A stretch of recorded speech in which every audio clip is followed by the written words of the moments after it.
నమస్కారం డాక్టర్ బాబాసాహెబ్ అంబేద్కర్ గారు. మిమ్మల్ని కలవడం మా అదృష్టం.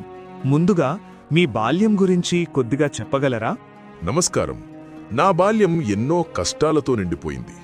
నేను చిన్నప్పటినుంచే కుల వివక్షను ఎదుర్కొన్నాను. చదువుకోవాలన్న ఆసక్తి ఉన్నా సమాజం నన్ను అడ్డుకునేది. కాని ఆ అవమానాలే నాకు పోరాడే శక్తినిచ్చాయి. మీరు ఎదుర్కొన్న వివక్ష మీ జీవిత లక్ష్యాలను ఎలా ప్రభావితం చేసింది? అది నన్ను బలహీనుణ్ణి చెయ్యలేదు, బలవంతుణ్ణి చేసింది. సమానత్వం లేని సమాజం మారాల్సిందే అనే ఆలోచన నాలో బలంగా ఏర్పడింది. అందుకే చదువును ఆయుధంగా ఎంచుకున్నాను.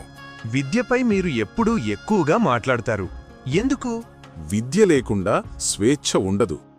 చదువుకోండి, సంఘటితమవ్వండి, పోరాడండి అనే నా నినాదం అందుకే.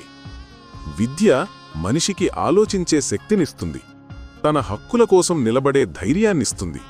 భారత రాజ్యాంగ రచనలో మీ పాత్ర ఎంతో గొప్పది.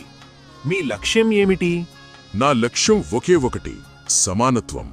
రాజ్యాంగం ద్వారా ప్రతి పౌరుడికి హక్కులు, స్వేచ్ఛ, న్యాయం అందాలనుకున్నాను. కులం, మతం, లింగం ఆధారంగా ఎవరికీ అన్యాయం జరగకూడదు. సామాజిక న్యాయం గురించి మీ అభిప్రాయమేమిటి? సామాజిక న్యాయం అంటే బలహీన వర్గాలకు అవకాశాలు కల్పించడం, సమాన స్థాయిలోకి తీసుకురావడం. రిజర్వేషన్లు అనేవి దానం కాదు, అన్యాయానికి పరిహారం. నేటి యువతకు మీరివ్వదలిచిన సందేశం ఏమిటి? యువత చదువులో ముందుండాలి, అంధవిశ్వాసాలకు దూరంగా ఉండాలి, ప్రశ్నించాలి. దేశ భవిష్యత్తు మీ చేతుల్లోనే ఉంది. సమాజం మారాలంటే యువత ముందుకు రావాలి. చివరిగా భారతదేశం గురించి మీ కల ఏమిటి? ప్రతి భారతీయుడు గౌరవంగా జీవించే దేశమే నా కల. చట్టం ముందు అందరూ సమానంగా ఉండే దేశం కావాలి.